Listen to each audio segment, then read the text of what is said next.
अस्सलाम वालेकुम। अल्लाह के नाम से शुरू जो बड़ा मेहरबान नहायत रहम करने वाला है।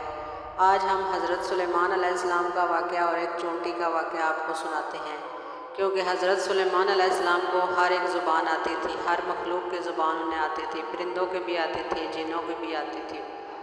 तो इस तरह एक दफ़ा का ज़िक्र है कि हज़रत सुलेमान अलैहिस्सलाम जा रहे थे, नदी के किनारे टहल रहे थे। वहाँ पे आगे एक चोंटी जा रही थी, उसके मुंह में एक नाच का दाना था। हज़रत सुलेमान अलैहिस्सलाम क्या देखते हैं कि वो चोंटी सीधी नहर के किनारे किनारे जाते जाते एक आगे मेंढक बैठा हुआ था नदी के किनारे, उस मेंढक के मुंह में गई और वो मेंढक मुंह अपना बंद करके समुंदर की तरफ निकल गया। हज़रत सुलेमान अलैहिस्सलाम काफ़ी देर तक वहाँ खड़े रहे। फिर वो चोंटी बाहर आई और जब उसके मेंढक के मुंह से बाहर आई तो हज़रत सुलेमान अलैहिस्सलाम ने पूछा कि है चोंटी तू कहाँ गई थी और किसके पास गई थी?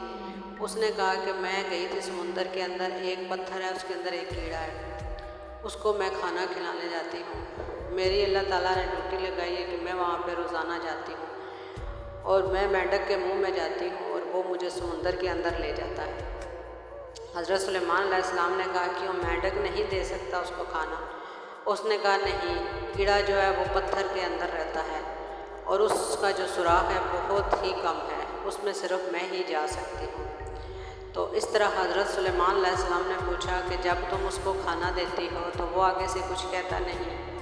कहती है कि कहता है, आगे से दुआ देता है, सब मखलूक को, इंसानों के लिए वो दुआ करता है। तो इस तरह से हमें ये सुनने में मालूम हुआ कि अल्लाह ताला इंसान को रिज़्क़ हर हाल में देता है, लेकिन हम नाशुक्रे हैं कि अल्लाह का शुक्र भी अदा नहीं कर सकते। अल्लाह ताला हर हाल में इंसान को रिज़्क़ अता फरमाता है, लेकिन हमें चाहिए कि हम अल्लाह का शुक्र अदा करते रहें कि रिज़्क़ देने वाला वो राज़िक़ है। जज़ाकल्लाहु खैरा। अगर आपको ये वाक़या अच्छा लगा हो तो आगे भी शेयर करें।